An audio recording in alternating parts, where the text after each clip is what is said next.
화남비 보라 자비 주 예수의 나라 이 땅에 곧 오겠네 오겠네 아멘.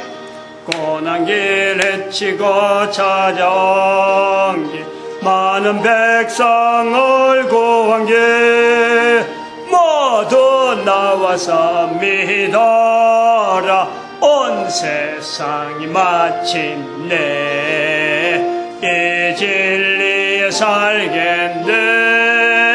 어두운 밤 지나서 동턴다. 환한 빛 보아라 저 빛 주 예수의 나라 이 땅에 곧 오겠네 오겠네 아멘. 하나님 말씀 창세기 48장 1절에서 6절입니다. 창세기 48장 1절에서 6절 말씀 다같이 합독합니다. 이후에 혹이 요셉에게 구하기를 내 부친이 병들었다 하므로 그가 곧 두 아들 므낫세와 에브라임과 함께 이르니 혹이 야곱에게 구하되 내 아들 요셉이 내게 왔다 하매 이스라엘이 힘을 내어 침상에 앉아 요셉에게 이르되 이전에 가나안 땅 루스에서 전능한 하나님이 내게 나타나 복을 허락하여 내게 이르시되 내가 너로 생육하게 하며 번성하게 하여 내게서 많은 백성이 내게 하고 내가 이 땅을 내 후손에게 주어 영원한 기업이 되게 하리라 하셨느니라. 내가 애굽으로 와서 내게 이르기 전에 애굽에서 내게 낳은 두 아들 에브라임과 므낫세는 내 것이라. 르우벤과 시몬처럼 내 것이 될 것이요 이들 후에 내 소생이 내 것이 될 것이며 그 산업은 그 형의 명예에서 함께하리라. 아멘. 기도드립니다. 할렐루야. 복된 시간 허락해 주신 것 감사합니다. 하나님께서 사람들의 발걸음을 인도하사 하나님의 거룩하게 쓰임받는 귀한 만남들 허락하여 주셔서 아버지 예배 시간을 통해서 선포되어지는 말씀을 듣는 자들로 하여금 하나님 앞에 남들이 가지지 못한 놀라운 능력이 있음을 알게 하시고 또한 하나님 앞에 남들이 가지지 못한 특별한 사명이 있음을 깨닫게 하사 이로 말미암아 주님 앞에 복되게 쓰임받는 거룩한 시간들로 삶을 다할 수 있도록 풍성하게 하여 주시옵소서. 이 귀한 또 재료들이 하나님의 앞에서 온 인류가 주님 앞에 무릎 꿇는 그날까지 능력으로 쓰임받고 복되게 쓰임받도록 함께하여 주시옵소서. 감사하고 예수님의 이름으로 기도드립니다. 아멘. 창세기 48장 1절에서 6절로 되어지는 이 본문을 오늘이 25번째 하고 있어요. 25번째 같은 본문. 전도자 야곱이라 하는 제목으로 지금 이 본문이 시작되는데 거기 25번째 지금 되어지고 있고 이 본문을 하면서 이것이 시작된 건 아니지만 아브라함부터 시작되어진 그러니까 야곱의 할아버지죠. 아브라함, 이삭, 야곱 되어진데 할아버지 때부터 해서 이제는 창세기에 되어지는 나오는 모든 그 사람들을 전도자라 하는 이런 시각으로 성경에 등장하는 모든 사람들을 전도자라 하는 이런 시각으로 설교를 시작했습니다. 시작하다가 그 아브라함 때 지나서 이삭을 지나고 야곱을 지나가면서 하나의 특별한 틀이 잡히는 것을 본 거예요.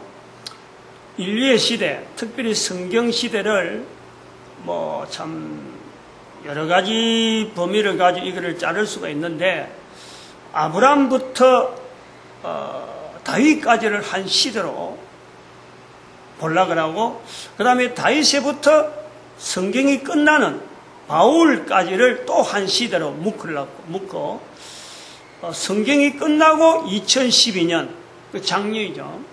작년을 한 시대로 끊는 거예요. 그걸 전체를 성경시대 안으로 집어넣고 2013년부터를 이제 별도로 예수님 오실 때까지를 한 시대로 잡는 그런 그 아브라함부터 시작해서 네 시대를 잡는데 그러면 아브라함 이전은 어떻게 할 거냐? 그건 사실은 지금 준비가 안 돼 있고 전혀 어떻게 접근해야 될지 예측은 없어요.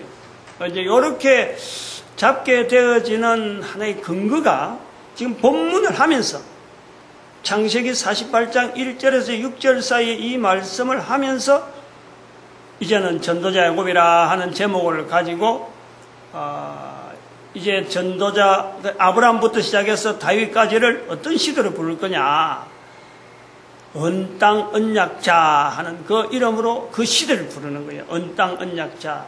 그럼 다윗부터 아브라함부터 다윗까지인데, 다윗부터 그럼 성경이 끝나는 사도 바울 시대를 어떻게 부를 것이냐, 그걸 언국 언약자로 부르는 거예요. 언국 언약자. 그럼 다윗 시대부터 사도 바울부터 2012년 작년까지를 어떻게 부를 것이냐, 언사 언약해, 이렇게 부르기로 이미 창세기 48장 1절에서 6절 사이 이 말씀을 처음으로 읽으면서 시대를 그렇게 불렀어요. 그러면은 2013년 지금부터 예수님 오실 때까지를 어떤 시대로 부를 것이냐, 이 부활 통일 시대라 별도로 부르는 거예요. 그래서 지금까지 언땅 언약자에 대한 것은 이미 했고, 그 지난주일까지가 언사 언약회를 마쳤습니다. 언사 언약회. 그런데 언땅 언국 언약교라고 하는 다윗 시대부터 시작해서 바울 시대, 바울 성경이 끝나는 바울 사도 바울까지를 하나의 표준에서 그걸 이제 언국 언약교라고 했는데, 그것은 이제 아직 시작도 안 했단 말이에요. 그래서 오늘 이제 이 언국 언약교를 들어가는데, 사실은 언국 언약교, 언사 언약회, 이미 지났지만은 또 언땅 언약자, 이런 게 누가 어디 가르쳐 줘가지고, 야, 이렇게 가르쳐라, 이렇게 알려주라, 이런 식 시들 중에 이런 게 아니에요. 그러니까 지금 오늘 들어가는 언국 언약교도 지금까지 어떻게 해야 될지 모르고 지금 있었던 거예요. 그래서 일단은 지난 시간까지 언사 언약회를 마쳤으니까, 긴 시간을 통해서 마쳤으니까, 이제 언국 언약교를 이 본문에서 하고 본문 자체를 이제 넘어가야 되니까, 시작은 해야 되었고, 아직 언국 언약교를 어떻게 지금 들어갈 거냐, 이걸 아직까지 마음의 결심은 안 썼어요. 어떻게 인도하실지 모른다. 그러나, 어쨌든 언국 언약교로 들어가는데, 이제 시도는 해봐야 되겠다. 시도는 해보는데, 어떻게 시도를 하느냐. 언땅 언약자의 말단 시대, 말단 시대를 사사기 시대, 즉 사울 왕 사울까지를, 아브람부터 사울까지를 언땅 언약자 시대로 보고, 다윗 시대부터 이제는 사도 바울 시대를 보는데, 그럼 어떤 사건을 가지고 이 다윗 시대로 볼 거냐? 언국 언약교라고 하는 이 시대 자체를 다윗의 뭐를 보고, 어떤 사건을 보고 이 언국 언약교로 갈 거냐? 언국 언약교라는 어떤 의미, 말뜻은 도대체 어떻게 할 거냐? 이런 어떤 초기 단계만 우선 접고 이야기를 하고, 이제는 구체적으로 좀 풀어가야 되겠는, 일단은 시도는 해야 되겠다 하는 시점에서 오늘 본문을 가지고 지금 이 언국 언약교에 들어갑니다. 언국 언약교, 언땅 언약자, 언사 언약회. 그러니까 땅하고 사람하고, 아브라함부터 시작해서 나오는 땅하고 사람, 자, 언땅 언약자, 언국 언약교, 언사 언약회. 이건 순전히 제가 개인적으로 지어낸 말이죠. 지어낸 말. 그렇다고 해서 함부로 하는 말은 결코 아니었고, 그 이제 언사 언약회나 언땅 언약자 할 때 이 부분이 분명히 되어 있으니까 지금 언땅 언약교라 한 이것도 붙잡고 그 틀을 가지고 지금 나오려는 거예요. 일단 그 언국 언약교 시작을 다윗이 어떤 사건을 두고, 다윗이 여러 사건이 있는데 어떤 사건이 분명히 뭔가는 있을 것이다. 그 사건이 뭔가 하고 이제는 표현하자면은 이 다윗의 법계 사건을 보려는 거예요. 다윗이 뭐 참 예루살렘을 시온성이라고 하고 그 예루살렘 성을 탈취한 것도 중요하고, 또 다윗이 여러 가지 살아있으면서 그 하나님 앞에서 왕으로서 인정받는 수많은 사건들이 많이 있는데, 그 중에서도 다윗에게 있어서 법계에 관한 이 내용이 다윗으로 하여금 다윗되게 하는 것은 그런 사건이 아닌가. 하나의 단순한 사건이지만은 이걸 단순한 사건으로 보지 않고 성경의 어떤 시대로 얻겠다 하고 보려고 합니다. 그래서 이 다윗의 이 사건에서 보는 법계는 사무엘 하에서 사무엘하 5장부터 시작되고 5장에서 조금 언급이 되고 6장부터 본격적으로 나오죠. 그러나 6장, 7장, 사무엘하 6장, 7장에 나오고 역대상으로 넘어가면은 역대상 13장부터 나와요. 역대상 13장, 14장은 조금 뛰는고 15장, 16장, 17장으로 역대상에서 굉장히 많이 이 내용을 언급을 합니다. 우리가 성경 전체를 하나 이렇게 펼쳐놨고, 아브라함부터 시작되어지는 어떤 그 흐름에서 오늘날 우리 시대까지 우리가 교회 와서 예배 드린다. 또 유대인들이 제사장으로서 제사장 두고 성전에서 제사 드린다. 아브라함이 족장으로서 옮겨가면서 제사 드리고 제단을 쌓는다 하는 이 전체 흐름에서 중요한 흐름은 우리가 그것을 교회라고 부른다는 거예요. 교회. 아브라함 시대도 교회가 있었다라고 하면은 아브라함의 하나님 앞에서 제단을 쌓는 거예요. 그리고 아브라함 이후로 이스라엘 백성들이 가나안 땅에 땅을 차지하고 자리를 가져가면서 또 제사 제도를 계속한 그것도 오늘 우리 시각을 보면은 하나의 교회라.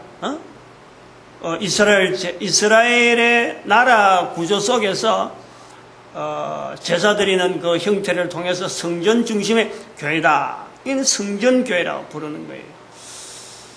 그리고 이제는 예수님 오시고 난 뒤로부터 지금 교회의 여러 가지 모습은 성령님이 함께하는 교회다. 이거는 형태나 제사 제도가 아니고 단순하게 어디 모여서 들어가는 게 아니고 사람들끼리 모이면은 사도 바울의 표현대로 바로 너희가 고린도전서에 있는 표현대로 고린도전서 3장 16절의 표현이죠. 바로 너희가 하나님의 성전인 것을 알지 못하냐. 우리가 바로 성전이다. 이 구조가 흘러가고 있다. 그런데 이 구조를 흘러가는 속에 가만히 자세히 보면은 왜 아브라함 시대 때부터 주어지는 그 족장 시대의 회막 중심, 천막이면 천막인데 그 천막으로 가던 그 교회가 지금 보면은 개인적으로 그때 천막 없는 기나 아브라함의 시대가 오히려 지금의 교회 모습이 똑같아요. 오히려 개인적이고 모이면 바로 우리가 모임에서 예배 드리는 곳이 바로 제단 쌓는 곳이다. 그랬는데 다윗 시대 이후로부터 이스라엘 백성들이 나라를 가지고 있을 때 왕국 시대에 성전 제도라고 하는 이 제도는 도대체 어떻게 생겼느냐.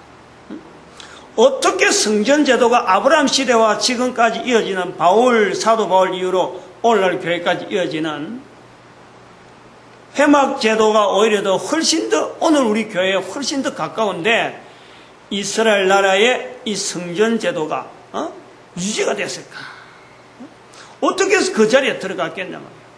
아니면 누가 나서가지고 야 우리 지금부터는 성전 지어가지고 교회 생활하자. 성경에 아무데도 그런 데 없어요. 성전을 짓겠다 하는 다윗에게까지 하나님은 짓지 마라. 네가 지으면 안 된다. 응?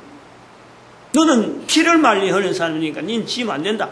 오히려 성전 짓는 것에서 하나님이 바라고 기다린 건 없어요. 또 성전 지으라고 하나님이 직접 성경 표현하죠. 누가 내가 성전 없다고 언제 아쉬움하고 그래 했느냐. 하나님의 어떤 중심은 성전 짓는 것 자체를 원해서 이스라엘 백성들을 가나안 땅에서 들어온 건 아니라는 거예요. 그런데 이스라엘 역사 가운데 성전이라고 하는 건요, 참 어마어마하게 중요하죠. 이스라엘 역사 가운데 성전이 빠져 있었다 그러면은 이스라엘 자체가 지대로 유지됐겠나 할 정도로 성전 중심은 대단히 중요한, 이스라엘 나라를 유지하는 데 아주 중요한 하나의 골격이라고. 이 성전 중심이 되다 보니까 이스라엘 백성들 하여금 나중에 우상 섬기지 마라 할 때에 실제로 우리가 볼 때는 참 우상이 도대체 뭐냐, 뭐가 우상이냐 할 정도로 우상 섬기는 것 자체가 너무나 일상화되어 있는데, 그래도 끝까지 이스라엘 백성들 하여금 우상 섬기지 않는 국가가 되는 자리에는 이 성전 중심에 이스라엘 백성들의 어떤 사회적인 약정이 있는 거예요. 그래서 이스라엘이 시온성에서 예루살렘 성에서 성전이 있기 때문에 예루살렘 성에서 예배 드리지 않고 갈멜산이나 다른 데서 예배 드리는 그것을 이스라엘 백성들이 생각해 볼 때는 그건 우상 섬기는 자리다 이래가지고 그걸 막았단 말이에요. 초기에 다윗 시대에서부터 이렇게까지 성전이 어떤 형태로, 야, 이 성전을 통해서 앞으로 우리가 우상 섬기는 자리에 들어가지 말자, 그렇게 약속되어 시작한 건 아니라, 이게 성전 생활이 오래되다 보니까 나중에 요시야 시대 때 예루살렘 성전이 아닌 모든 제단은 없애버리는 거예요.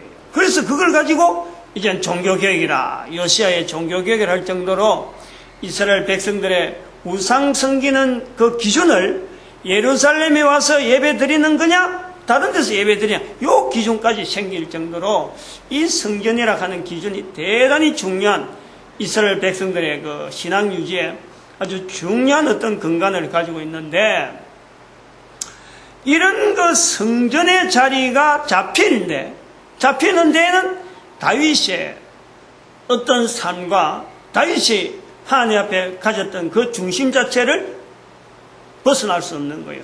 다윗으로부터 시작된 거예요. 다윗으로. 그걸 누가 사울 왕에서부터 찾느냐, 안 그러면 솔로몬에 찾느냐? 이스라엘의 역대 왕에서 어느 누구에게 성전과 관계돼서 성전이 있게 된 동기는 이 다윗으로부터 주어지는 거예요. 이 내용을 구약 성경에 있는 내용 중에서 사무엘상으로 시작된 사무엘상, 사무엘하, 그 다음에 열왕기상, 열왕기하, 이스라엘 역사를 바라보는 시각이 있잖아요. 이스라엘 역사를 기록한 시각. 사무엘상부터 시작해서 사무엘하, 그리고 열왕기상, 열왕기하로 이어지는 요 네 권의 성경이 이스라엘 역사서라. 그리고 또 다른 하나의 성경이, 역사 성경이 역대기상하라. 역대기상, 역대기하. 근데 사무엘상으로 시작되어서 열왕기하로 끝나는 네 권의 역사서하고 역대기상하고 역대기하에서 나타난 이 두 권의 역사 성경은요, 보는 관점이 달라요. 보는 관점이.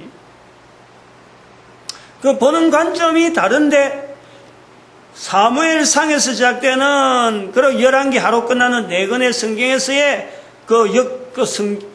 역사서를 보는 성경의 그 내용은 왕들을 중심하는 게, 큰 사건을 중심해서 이스라엘의 사울 왕부터 시작해서 그 다음에 남북 이스라엘이 갈라지면서 나오는 그 수많은 왕들의 걸음을 이 사무엘상에서 시작되어서 열왕기 상하에서 끝나는 거예요. 그런데 역대기 상하는 같은 역사서인데도 불구하고 왕들 중심이 아닙니다. 왕들 중심이라 하더라도 다윗으로부터 시작되는 왕의 중심이라, 즉 유대 왕의 중심이라. 유대 왕의 중심. 이것은 기록하는 의도가 다르는 거예요. 사무엘 상하, 열왕기 상하는 이스라엘 역사 가운데서 이스라엘이 아직 바벨론 포로로 되기 전에 기록한 하나의 역사서라 볼 수 있죠. 이것은. 그런데 역대기 상하는 바벨론 포로로 되어 가고 온 뒤에 기록한 역사서란. 그리고 그것은 역대기 상하는 열왕기 상하가 있음에도 불구하고 역대기 상하가 있어야 되겠다 하고 필요성에 의한 거예요. 열왕기 상하에서 사무엘 상하는 단순하게 이스라엘 백성들의 기록, 하나님의 통치와 이스라엘 백성들 사이에서 일어나는 하나의 역사적인 연대적인 기록, 그리고 그것을 우리가 역사서로 본다 그러면은 역대기 상하는 전혀 다르는 거야. 필요하다. 그것만 갖고 안 된다는 거야. 바벨론 포로로 잡혀갔던 이스라엘 백성들 다시 돌아와서 이스라엘 역사를 이렇게만 봐갖고 안 된다. 다른 관점이 필요하다라고 요구에 의해서 작성한 것이 역대기 상하예요. 그래서 역대기 상하에 나오는 내용은 왜 이스라엘 백성들이 하나님 앞에 특별히 쓰임받는 백성들이고 구원의 분명한 참 그리스도를 기다리고 있는 이 백성인데도 불구하고 왜 바벨론으로 포로로 잡혀갔느냐, 그 내용까지 풀어야 되는 거예요. 그것을 풀어서 역사적인 흐름 속에서 우리가 앞으로 이런 두 번 다시 바벨론 포로로 가지 않으려면 우리가 어떻게 해야 되느냐, 그것을 역사적인 관점에서 걸어온 흔적을 찾아서 이 방향으로 나가야 된다 하고 방향을 제시한 것이 역대기 상하란 말이에요. 그 역사서의 성경 역사서 의미가요 전혀 다르는 거예요. 사무엘 상하, 열왕기 상하, 이거는 있는 내용이 있던 서술적인 내용이라 하면은 역대기 상하는 그러한 역사서를 바탕으로 하되 의도를 둔단 말이에요. 의도를. 즉 이스라엘 백성들이 바벨론 포로에서 두 번 다시 우리가 이런 포로 생활을 두 번 다시 있으면 안 된다 하는 그런 분명한 절박감, 또 있을 수밖에 없는 이스라엘 백성들의 잘못된 걸음, 사사기 시대를 봐봐요. 계속해서 잘못됐다 또 바로 쓰고 잘못됐다 바로 쓰고 하는 이런 관점이기 때문에 이것을 이제는 역사적인 관점에서 두 번 다시는 바벨론 포로라 하는 이런 포로, 이스라엘 백성들의 이 굴욕적인 사건은 있으면 안 된다 해서 기록한 것이 이 두 어떤 역사서의 차이인데, 근데 그 두 가지에서 다윗의 사건을 기록하는 그 관점에서는요 비중을 많이 두고 있다는 거예요. 비중을. 역대기 상하는 둘째 놔두고라도 사무엘 상하로부터 때로는 열왕기 상하에서 걸쳐서 사무엘 하가 주로 거의 다 사무엘 하가 그 다윗의 그 내용을 많이 기록하고 있는데, 그 다윗의 기록이 있는 사무엘 하에 아까 제가 말씀드린 사무엘 하 5장에서부터 시작해서 5장, 6장, 7장, 8장 이 4장에 걸쳐서, 6장은 조금 다른 이야기가 잠깐 들어갑니다만 그 4장에 걸쳐서 나오는 것이 바로 이 다윗의 법궤하고 관계되어지고 그 성전 지을 수 있는 것에 대한, 성전에 대한 하나님의 그 반응의 다윗의 표현이 사무엘 7장에 아주 분명하게 드러나는 거예요. 거기에 보면 사무엘 7장에 다윗이 하나님 앞에 성전 짓겠습니다 했는데 나단이 지으라, 나단한테 물어보니까 좋겠습니다 했는데 나단이 나중 가서 아이고 하나님께서 허락한 거 아닙니다. 성전은 당신이 짓는 게 아니고 아들이 짓도록 하겠습니다 하고는 그러면서 축복하잖아요. 너의 다윗의 그 어떤 왕위에 대한 거, 사울 왕인데도 불구하고 자기가 왕이 된 이 사건에서 다윗에게 늘 불안한 게 있는 거예요.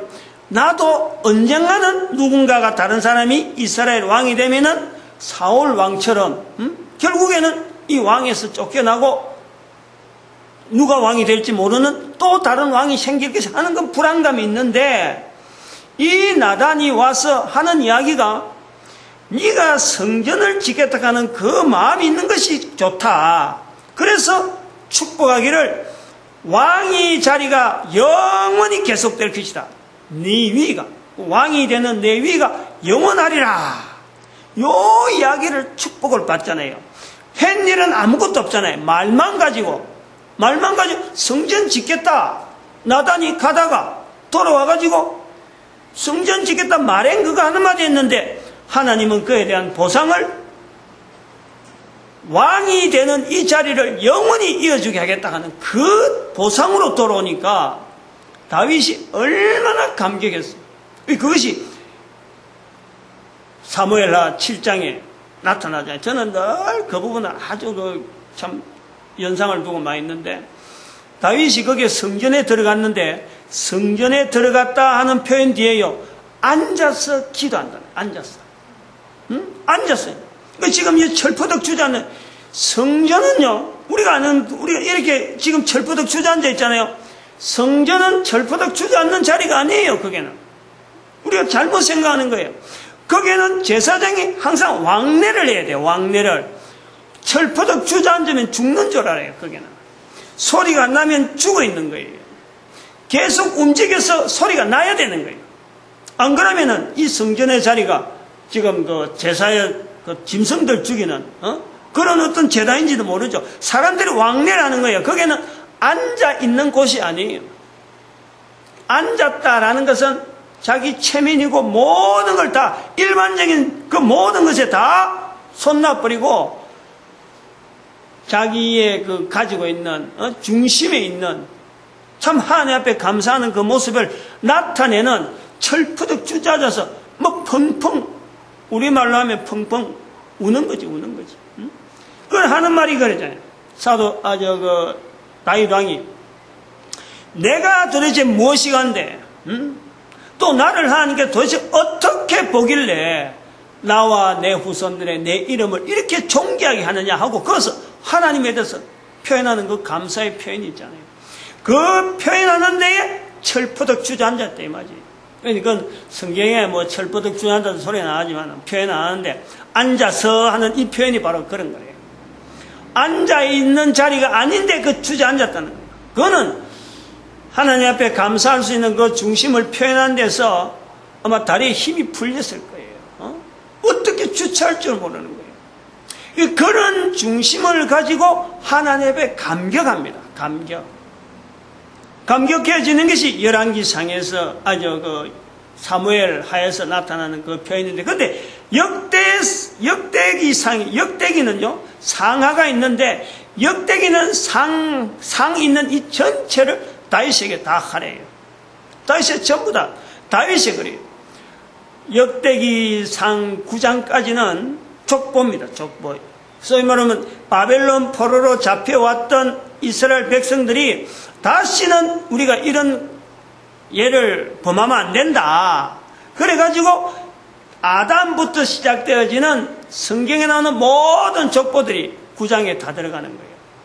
그 9장이 끝나고 다윗의 이야기를 바로 들어가 버리는 거예요.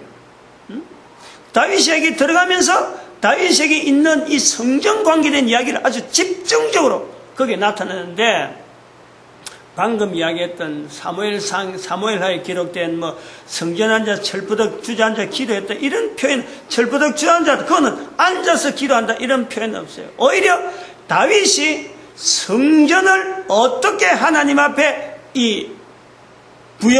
부여받는지 그 내용을 아주 집중적으로 부각시키는, 아주 구체적으로.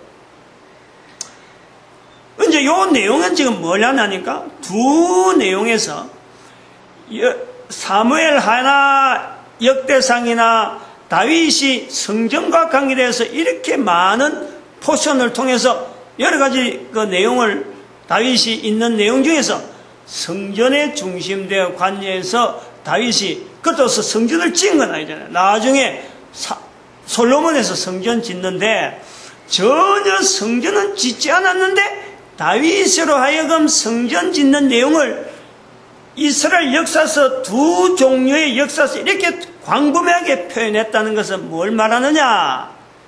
다윗으로 인해서 성전 제도가 형태화되어진다는 거예요. 이스라엘 백성들에서 성전으로 중심되어진 이스라엘의 역사 가운데서 성전이 이스라엘 사이에서 자리 잡은 것은 다윗으로부터 되어진 것에 대한 그 자료를 남기는 거예요. 우리가 여기서 이제는 하나의, 아까 말했지만 아브라함 시대부터 시작되어지는 사도 바울, 그리고 오늘 우리 시대까지 그야말로 지금 교회가 성전이라 부르기에는 너무나 부족하잖아요. 성전이 너무 많은 거예요. 옛날 이스라엘 시대로 보면요, 지금 전부 다 이단이고 전부 다 지금 이건 우상숭배라. 성전은 하나밖에 없어야 돼요. 그런데 지금 수많은 교회들이 십자가 내걸고 곳곳마다 해당이라 그러고 해당에서 왔다 그러고 교회라 하는 부르면서 하나님 앞에 예배드린다 하는 것을 인정받는 시대였다. 이런 인정받는 시대에 교회라고 하는 교회의 어떤 흐름 속에서 성전이라는 이런 구조가 전혀 어떤 개념이 없는 시대에 다윗으로 말미암아 성전이라는 것이 이스라엘 사이에 처음으로 부각되어지고 그 의미가 어떻게 교회가 세워졌는가 하는 참 어쩌보면은 필요한 교회인데 한 사람이 시작되어지는 교회이지만은 이것이 하나님과의 과정에서 어떤 중심으로 통해서 이게 되어졌느냐 하는 것을 우리가 이스라엘 역사에서 아주 강하게 부각하고 있는 걸 보는 건데, 이제 이런 중심이 하나의 이스라엘 전체의 역사 가운데서 바벨론 포로 시대 이후로 이스라엘 백성들 하여금 어떤 중심으로 이스라엘 백성들이 살아야 되느냐 하는 것으로 이제 나타낼 때 다윗이 성전으로 나타났던 그 중심을 가지고 이스라엘 백성들 하여금 오직 하나님 한 분 외에는 더 이상 다른 걸 보지 않아야 된다. 그래서 이스라엘의 성전 중심은 우상숭배라고 하는 이제는 하나의 환경, 그래서 우상숭배를 멀리하려고 하는 이스라엘 백성들의 그 그룹에 다윗이 바라보던 성전이 하나님 앞에 허락되어질 적에 다윗이 나타냈던 그 중심과 이스라엘 백성들이 바벨론 포로 생활 이후로부터 나타내야 될 하나님 앞에 온 이스라엘 백성들을 묶어야 될 그 중심은 바로 성전을 중심해서 우상숭배하지 않는 그 나라 백성들이 되기를 바란다 하는 것이 역대기 상하에서 나타나는 하나의 이스라엘 백성들에게 제안하는 거예요. 거기에서 나타난 것이 다윗 시대로부터 주어지는 그 성전을 이제는 더욱더 굳건히 붙들어야 된다 하고 나중 결과적으로 보여진 것은 뭐냐니까 예수님 오실 시대 때, 예수님 시대를 보면은 왕도 없죠, 선지자도 없죠, 아무것도 없는데 그때도 여전히 성전은 있더라는 거예요. 성전은. 이스라엘 백성들이 얼마나 성전에 대한 갈망이 심했느냐. 예수님 오시기 전에 이스라엘 백성들을 다스린 나라가 로마 제국이었는데 이스라엘 백성들을 다스리는 로마 제국이 그 지역을 통치하는데 헤롯 왕에게 위임을 해요. 정권. 근데 이 헤롯 왕은 이스라엘 사람들이 아니라 이스라엘 사람이 아닌데 이스라엘을 통치하는 왕으로 이제 로마 사람들에게 직권을 허락받아서 통치를 하는데, 왕이 이스라엘 사람은 아니면서 이스라엘 백성들을 다스리는 왕이 되려고 하다 보니까 이스라엘 백성들한테 어떤 이 마음을, 환심을 사야 되니까 할 수 있는 일이 뭐냐면 헤롯 왕이 이스라엘 백성들을 위해서 한 일이 헤롯 성전을 짓는 거예요. 성전을. 그 성전의 위치가 예수님 오실 때의 백성들과의, 이스라엘 백성들과의 통치에서 하나의 흥정물이 되는 거예요. 그걸 통해서 헤롯이 지어진 성전을 통해서 이스라엘 백성들이 자기 나라 왕이 아님에도 불구하고 헤롯의 통치를 받는다 이 말이에요. 뭐냐? 성전을 지어주기 때문에 하나의 그것이 흥정물이 되었어요. 그것이 지금 우리가 성지순례를 간다든지 하면은 지금 남아있는 그 성전의 한쪽 벽이잖아요. 한쪽 벽. 성전의 한쪽 벽이라고 서쪽 벽. 헤롯 성전이 다 AD 70년 사건 이후로 다 허물어졌는데 서쪽만 남아있는 거예요. 그래서 그 안에 성전은 지금 이슬람에서 우리 성전에 갖고 지금 모슬렘에서 성전을 가지고 있어나니까 이스라엘 백성들이 그걸 자기 땅이지만은 들어가지 못하는 거예요. 지금 이스라엘 백성들이. 그런데 그 헤롯 성전이 있던 한쪽 벽, 서쪽 벽만, 그 벽이 있는 것만 해도 자기들은 감사해가지고 여기 언젠가는 자기들이 성전을 짓겠다 하고는 계속 거기 가서 자기들이 지금 기도를 하는 거예요. 거룩한 장소라. 예루살렘에서 지금 이스라엘 백성들에서 가장 거룩한 장소가 바로 그 장소라. 성전은 아니지만은 헤롯 성전이 남아있던 그 성전 장소가 이스라엘 백성들에게 유일하게 지금 위로받는 거룩한 땅이에요. 가나안 땅 전체가 지금의 그 이스라엘 나라에서 이스라엘의 해방 이후로 독립 이후로 나라를 찾은 그 회복 이후로 전부 다 거룩한 땅이지만은 그래도 그 성전이 있는 헤롯 성전이 있는 그 성벽을요 지금도 거룩한 땅 중에 거룩한 땅이라고 구별하고 있습니다. 지금 이런 그 전체 흐름에서 이제 연결하는 거예요. 아브라함 시대에서 지금 사울 시대까지 사도 바울 시대 그리고 오늘 우리 시대까지 연결되어지는데 개인적으로 이렇게 이동되어지는 천막의 형태가 훨씬 지금의 교회가 맞은데 다윗 시대 이스라엘 백성들의 땅을 차지하고 있는 시대에 있었던 그 성전 시대 그것이 성전이라고 하는 가운데서도 교회라고 하는 이 전체 과정에 연결되어져 있는 분명한 하나의 흔적으로 연결고리로서 성전 시대라 하는 것이 주어져 있었고 그리고 이스라엘 백성들이 바벨론 포로 이후에 앞으로 있는 이스라엘 백성들에게 두고 하나의 신앙의 어떤 표정으로서 중심을 가져야 될 그걸 강조할 때 나타나는 것도 바로 다윗에게 나타나는 그 성전 중심의 어떤 생활 그래서 우상 숨기지 마라 라고 하는 것이 역대기에서 나타나는 사상이라 보면은 지금 이 이스라엘 백성들 중에서도 성전을 통해서 가장 거룩한 땅으로 볼 수 있는 그 헤롯 성전 사실 보면 누가 지었느냐 보면은 절대 그것이요 헤롯 왕이 지었고 그것을 이스라엘 백성들이 거룩하게 볼 이유가 없어요. 그러나 성전으로 있었다 하는 그것 때문에 지금 이스라엘 백성들이 그것을 거룩하게 여긴다. 이런 흐름에서 이래 전체를 볼 때 아브라함 시대에서 다윗 시대 이전에 사울 왕까지를 하나의 시대로 언땅 언약자라고 하는 그 과정을 우리가 하나의 시대로 정리를 해두고 다윗 시대부터 시작해서 사도 바울 시대까지를 한 시대로 봐가지고 이제는 언국 언약교라 하는 것을 하고 그 다음에는 사도 바울 이후로 2012년까지를 언사 언약회 그리고 2013년부터 예수님 오실 때까지를 부활통일 시대에 하는 중에 언국 언약교로 들어가는 부분에서 다윗으로 하여금 성전 중심으로 가는 그 사건하고 연결한다는 것은 타당한 어떤 방향이 아니겠느냐 하는 거예요. 타당한 방향이다. 그렇게 접근하는 것은 어렵지 않을 것이다. 이렇게 보는데 여기서 이제 중요한 것은 하나 우리가 이 언국 언약교라고 하는 이 시대를 이제 정리를 이렇게 시대 연대는 그렇고 그다음 사건은 그렇다. 그런데 거기에 대해서 이제 그때 그 상황에 나타나는 사람들 다윗부터 사도 바울 사이에 나타난 이 사람들을 신앙을 어떻게 그러면 정리를 할 거냐.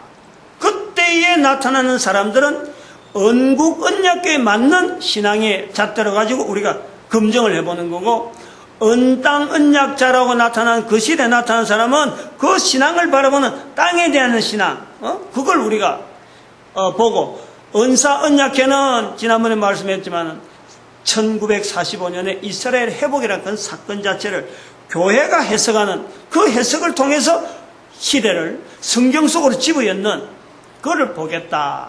이제 보는데 언국 언약교라고 하는 이 시대를 보는 그 신앙의 흐름에서 그 사도 다윗 시대 이후로 보는 그 많은 사람들이 이제 막 등장하는데 그 성경에 등장하는 수많은 사람들을 전도자로서 여기면서 바른 전도자냐 바르지 못한 전도자냐 하는 그 전도자라 하는 관점에서 우리가 접근할 때 어떤 신앙의 표준을 가지고 그럼 그들로 하여금 진단을 할 것이냐, 이제 그걸 우리가 정리를 해야 되는 거예요. 여기 오늘 상당히 중요한 내용인데, 언국 언약교 시대, 다윗 왕 시대부터 시작해서 사도 바울 시대까지를 이제 요 안에 들어가는, 범주에 들어가는 신앙의 인물들 전부 다 전도자라고 볼 수 있더라도 이제 어떻게 바른 전도자냐 바르지 못한 전도자냐 하는, 거기서 판정해야 될 어떤 내용은 도대체 뭐냐. 그것은 다윗이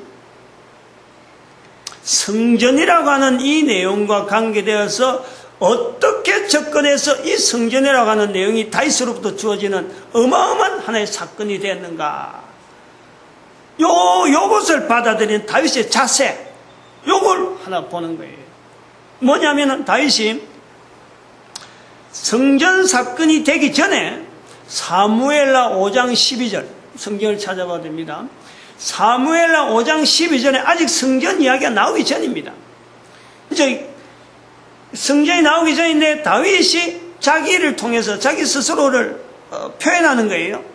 사무엘라 5장 12절에 다윗이 여호와께서 자기를 세우사 이스라엘 왕을 삼으신 것과 그 백성 이스라엘 위하여 그 나라를 높이신 것을 아노라, 이 표현이에요.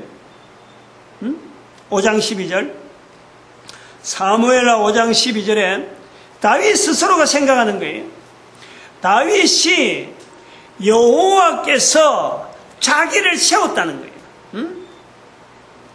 여호와께서 자기를 세웠고, 물론 기름 부음 받은 여러 가지 내용은 그거는 어떤 객관적이고 사무엘에 의해서 기름 받은 그것을 통해서 참 왕이 되기 위해서 나름대로 막 참고 참은, 하나님이 기름 부음 받는데 자기가 함부로 할 수 없어갖고 참고 참은 세월은 있지만은 왕이 된 그 사건을 두고 이야기하는 거예요. 여호와께서 자기를 세워서 이스라엘 왕을 삼으신 것과 그 백성 이스라엘 위하여 그 나라를 높이신 것을 아노라, 이렇게 표현하고 있는 거예요. 이건요 대단히 중요한 표현이에요. 다윗이 이렇게 신앙 고백하는 거 어당이 있지 않느냐, 이렇게 봐버리면요 이거는 정말 성경을 잘못 보는 거예요. 이것을 내 사건으로 봐야 돼, 내 사건으로. 그래서 아까 내가 우리 한명희 씨한테 내가 이름을 물어본 거예요. 예배 전에. 우리가 이 신앙생활이라고 하는 이 자체, 또 그러고 참 내가 하나님 앞에서 지금 무엇을 하고 어떤 일을 하든지 간에 한 사람 한 사람 살아가는 그 환경이요 70억 인구가 다 틀려요. 70억 인구가 모양새가 다 틀리고 생각하는 것 다 틀리고 먹는 것이 다 틀리고 습관이 다 틀리고, 코로 숨을 쉬는 똑같은 공기 숨을 쉬지만 이 숨의 편량이 다르고, 이 들어마신 숨을 가지고 내 몸에서 어떤 물질을 만드는 여러 가지 역할이 다 달라요. 다 70억 인구가 다 달라요. 즉 모든 되어진 환경이 다 다른데 그 수많은 사건들, 수많은 여러 가지 내용들, 환경들 속에서 다윗이 가지고자 하는 이런 마음으로 가지고 내가 살아가야 된다 이 말이에요. 다윗이 왕 됐으니까 왕 된 거 다윗이 어당이 그래 생각할 것이다. 그렇게 어당이 생각할 수 있는 내용이 아니에요. 아직까지 다윗에게는 하나님께서 성전을 잡고 다윗이 네가 그 성전 지을 마음이 있느냐? 그래, 네 위가 영원할 것이다. 이런 약속을 하지 않은 상태라니까. 아직까지 전혀 이걸 약속하지 않았어요. 다윗이 자기를 왕을 삼으신 것에 대해서 자기도 지금 왕이 되어진 것이 언젠가는 다음 사람이 왕 되기 위해서 자기를 쫓아내는, 죽이려고 막 쫓아다니는 그런 사건이 있을 것이다. 분명히 이걸 예측은 하는 거예요. 그럼에도 불구하고 자기가 왕이 된 것에 대해서 지금 고백하는 거예요. 나중에 어찌 될 값에 지금 내가 왕이 된 것은 나를 왕으로 삼으시고 또 왕이 되어서 이 다윗이 가는 곳마다 이기거든. 다윗이 가는 곳마다 이기더라 하는 내용이 지금 요 5장에 나타나는 거예요. 그 5장에 나타난 요 사건에 좀 들어가 보면은 다윗이 이 표현하기 전에 하고 난 뒤부터는 이거 하나님 앞에 자꾸 물어보는 거예요. 응? 싸우는 될까요? 안 될까요?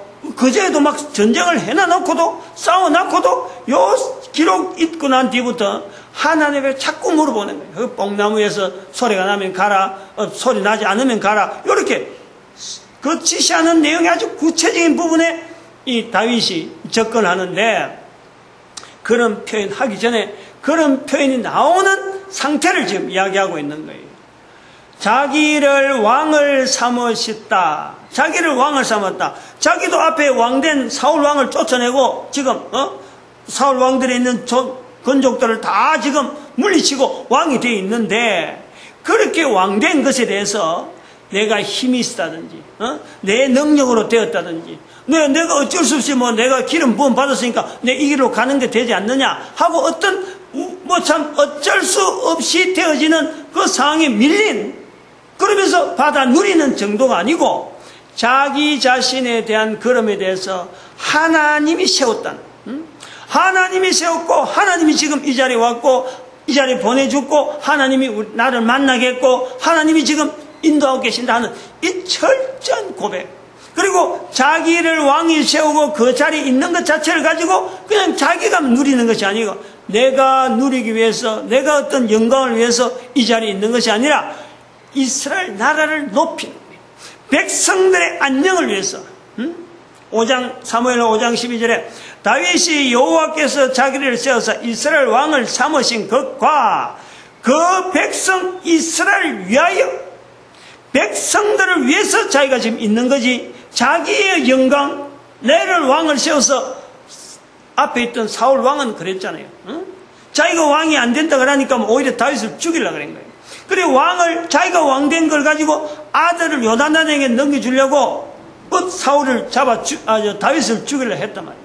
근데 이것은 지금 다윗은 철저하게 자기를 왕을 삼으신 것에 대해서 다윗이 바라보는 사울과 사울이 바라보는 다윗, 이 차이에서 다윗은 철저히 이스라엘 백성들을 안녕을 위해서 자기를 왕을 삼았다. 요 과정이 있는 사명이란 사명. 이것이요 우리에게 있는, 즉 우리가 하나님을 믿는다, 하나님을 신앙한다 하는 이 자리에 아주 중요한 표현이에요.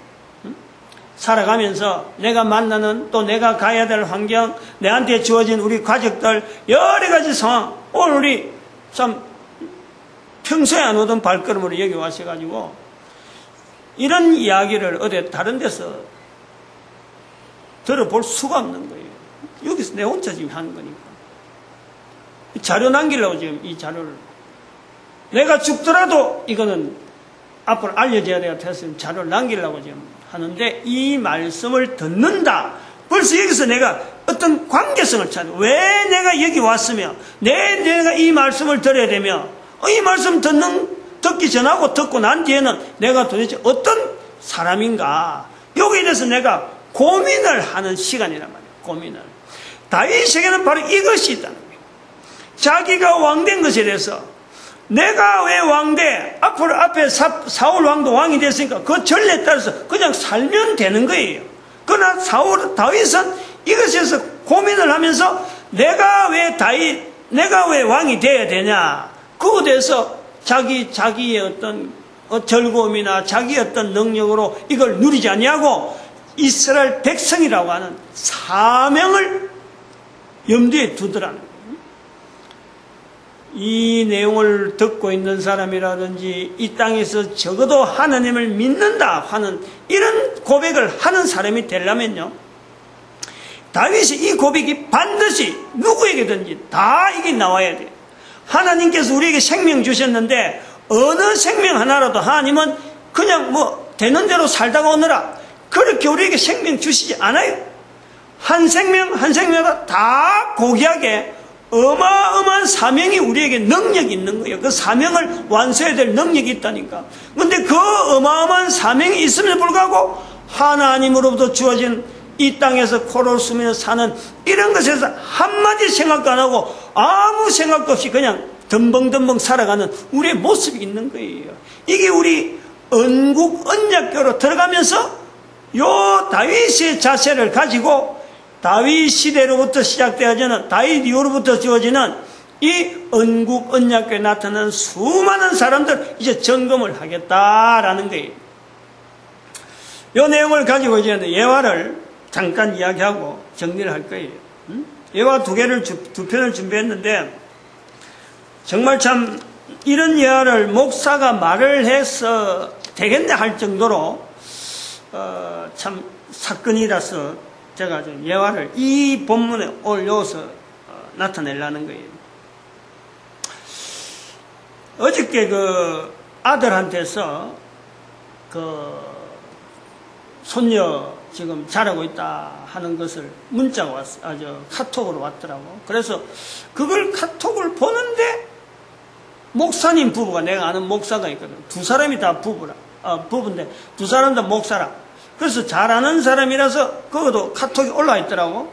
그래서 아들 카톡의 내용을 보면서 이 사람들 반가운 사람들인데 뭐 좋은 소식이겠 싶어서 내가 그 사람 내용을 쭉 봤어요. 내가 사실 카톡을 안 보거든. 와도 뭐 워낙에 뭐 내용이 복잡하니까 안 보고 그냥 한데 아들이 있어서 보다가 그 목사님 부부를 있어서 봤는데 이러면 내가 말 안 하겠어요. 뭐 아는 사람한테 좀 미안하니까. 좋은 예화가 아니니까 그런 거예요. 좋은 예화 같으면 이름을 이야기하지. 근데 이렇게 왔어요. 숙제 하나 보내니 4일 내로 푸시고 복 많이 받으십시오. 또 좋은 소식인가 보다 싶어서 내가 눈이 번쩍해서 4일 내로 뭐 좋은 숙제겠지. 내가 뭘 하는지 아니까. 그래서 뭔가 싶어서 봤어요. 돈으로 집은 살 수 있어도 가정은 살 수 없다. 돈으로는 시계는 살 수 있어도 시간을 살 수 없다.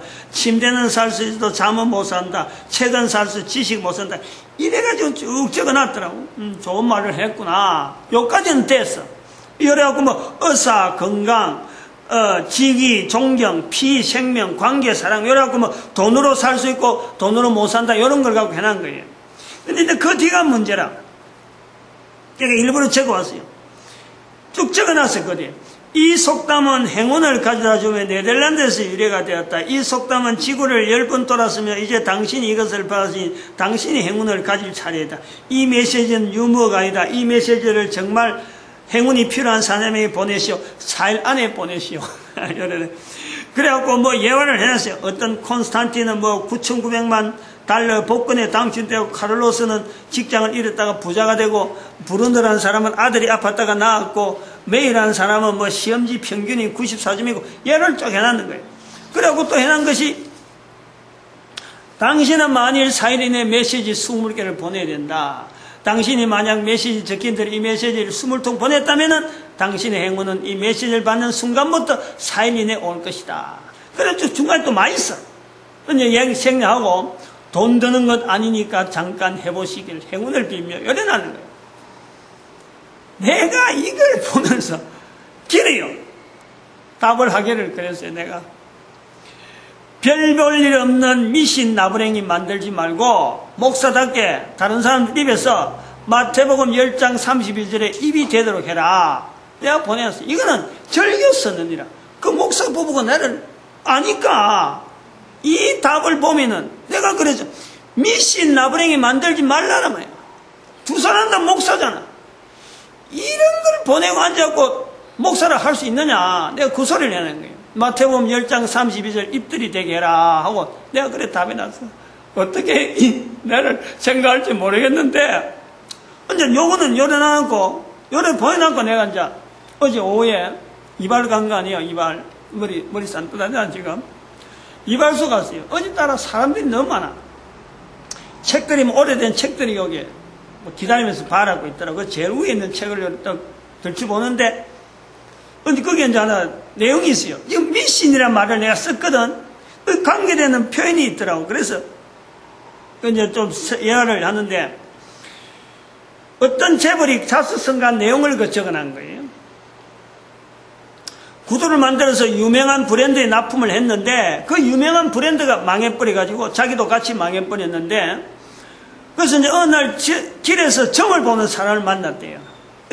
호주머니에 5,000원밖에 없는데 그 사람이 점값을 10,000원 내라. 그래서 내가 5,000원밖에 없으니까 5,000원 해달라고 깎아갖고 점을 보는데 이 팔자가 나오기를 당신은 언제나 그렁뱅이로 살 팔자라 하고 이렇게 나오는 거예요. 그러니까 이 사람이 지금 안 그래도 지금 속에 말이야 살아보려고 오만 고생을 다 하면서 지금 빠둥거리고 있는데 너의 말이라고 말이야 그렇게 그렁뱅이로 살 팔자로 그래 말하냐 싶어서 점 보고 5,000원 주고는 그 사람 뺨때기를 뗐다는 거 아니에요?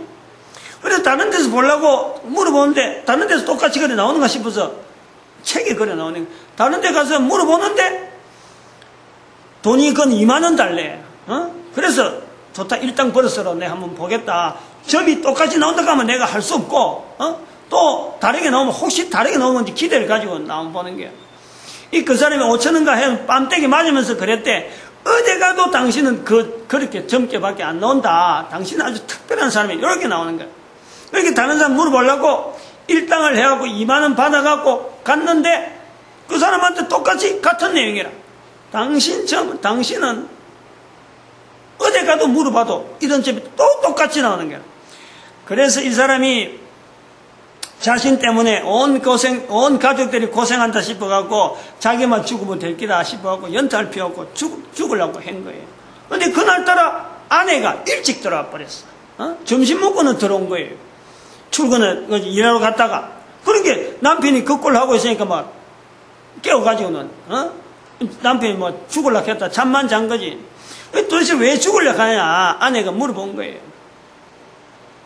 이제 남편이 이제 자초정을 이야기하면서 점괘가 이래 나오고 이래 하니까 아내 이야기가 지금 저 나오는 게 미신하고 관계되는 거예요.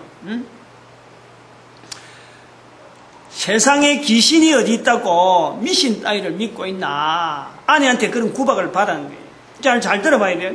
세상에 귀신이 어디 있다고 미신 따위를 믿고 있느냐? 이제 요 말이라. 내가 그래서 미신이라는 미신 나부랭이를 만들지 말라 하고 내가 문자를 보내. 내가 미신이라는 말이 나오니까 지금 요 관계되는 예와 두 가지를 엮는 거예요. 그리고 이 사람이 이제 부인의 말에 힘을 얻어가지고 자신의 사주팔자를 이기려고 사주팔자 이겨보려고 각오를 하고 달려붙었더니까 지금의 재벌이 되었다 하는 내용이 이제 들어가 있단 말이에요. 이제 제가 정리를 하는 거예요. 신앙생활 한다 그러면서요. 교회 온다 그러면서 철저히 알아야 되는 게 있는 거예요. 귀신도 있는 거예요. 미신도 있는 거예요. 미신이 아니라 어떤 믿어야 될 것, 믿지 말아야 될 것을 믿는 것이 미신이라는 거예요. 또 한편으로는 믿어야 될 걸 아주 작게 자기는 전혀 행동도 안 하고 그냥 내가 믿노라 하는 것도 미신이라. 우리가 잘 알아야 되는 거예요. 귀신 없는 거 이게 자랑이 아니라 귀신을 분명히 인정해 줘야 돼요. 마찬가지로 천사도 인정을 해야 돼요. 그리고 또한 믿음에 대한 것도 인정을 해야 돼요. 부부가 목사이면서까지도 미신을 조장하고 있잖아요, 지금. 앉아가지고 가만히 앉아고 스마트폰 스위치 안 눌리면서 목사이가 너를 보낸 이런 일을 내가 부부가 아니까 그렇지, 모르는 사람들은 얼마나 좋은 거 알고 열심히 하려고 그래 따라하겠어요. 그래고 행운을 바란다 하니까 이 복된 소식이라고 막 열심히 알리고 있잖아요. 얘한테 딱 걸린 거지, 이제. 귀신도 있고 미신도 있고 사탄도 있고 지옥도 있고 천국도 있어요. 인간의 위치라네. 인간은 천국 가야 될 존재지. 이게 우리가 살아있는 기간에 이 기회가요, 천국 가는 기회로 사는 거예요. 그런데 천국 가는 기회로 사는 줄 모르고 그냥 사업 위주로 그냥 있는 대로 만나는 사람, 모든 사람, 자기를 나타내기 위해서 이용하는 이 수많은 사람들이 우리가 지금 살아가는 사람들 사이 사람 관계가 맺어져 있다. 이게 부모도 관계 있고, 자식도 관계 있고, 결국에는 나를 사람들을 이용해서 나를 높이려고 하는 거예요. 여기 우리가 다윗의 표현이 아주 중요한 표현을 우리가 인용해야 되는 거예요.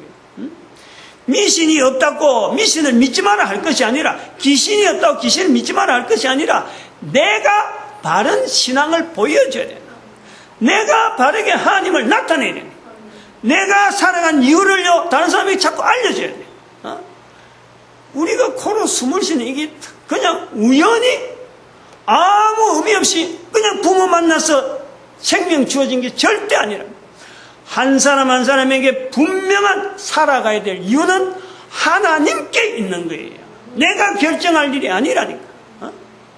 자수성가하는 이런 걸 내가 이 자수성가라고 우리에게 능력 있다. 팔자 이런 거니까 이런 거 다 물리치고 여러 살아. 이런 내용이 아니에요. 한 사람 한 사람 살아가는 이유, 이런 자료를 내가 듣는 이유, 이런 자리에 앉아있는 이유, 하나님의 분명한 섭리가 있다는 거예요. 다윗이 성전을 얻어야 되는 성전이라고 하는 이 사건이 주어진 것은요, 이런 중심에 있는 내용이 기본이 되어 있으니까 주어진 거지, 그냥 아무것도 중심 없이 이래 가서 사주팔자나 보고 목사가 앉아가지고 내가 목사니까 그냥 주어지는 그런 내용이 아니라니까.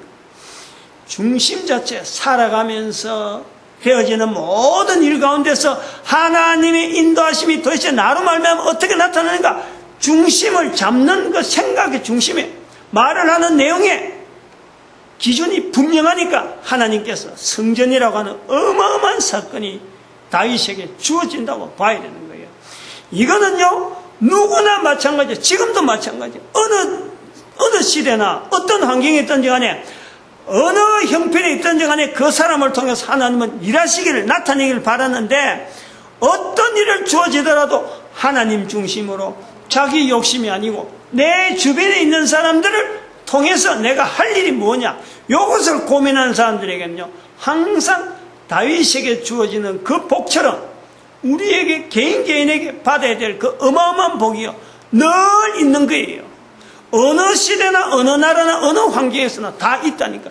이걸 나타내지 않고, 이걸 갈망하지 아니하고 앉아서 스마트폰 가지고 다른 사람들에게 행운 빈다 삼수로 미신 조장하는, 그러면서 목사락하고 앉아있던 이런 시대에 우리가 살아있다니까. 목사가 그러니까 나도 그래야지, 어림도 없는 거예요. 사울 왕이 그랬으니까 다윗 왕도 그래야지, 그런 거하고는 틀려요. 비록 사울 왕이 못했더라도 다윗이 있기 때문에 이스라엘 백성들이 있는 거예요. 앞에 사람들이 아무리 나쁜 길 가더라도 내 한 사람이 바른 길 가면요, 다음에 후대 사람들이 영향을 받게 돼 있다. 이게 우리가 언약교라고 하는 이 시간에 이제 들어가는데, 앞으로 이 부분을 잡고 계속해서 언도 풀고 국도 풀고 또 언도 풀고 약도 풀고 교도 풀고 이제 그런 식으로 날 것 같은데, 하나씩 이제는, 그러면 오늘 첫 시간을 보냈고, 한명희 씨가 이 자리에 오게 돼요. 한명희 씨 이름 자체도 벌써 역사적인 이름 아니에요? 그죠? 이 자리에 우리가 하면 한 번 왔다가 가는 이것도요, 하나님께서 우리가 내가 중심을 바쳐서 어떤 중심을 내가 따라서 하나님이 쓰시는 순간이 들어가 버리면 어마어마한 역사하는 사건이 되는 거예요. 이런 귀한 자리 하나님께 주신 게 감사하고, 살아있는 동안에 반드시 나타내야 될 우리의 전도자들을 꼭 나타내는 귀한 발걸음 되길 바랍니다. 기도드립니다. 할렐루야.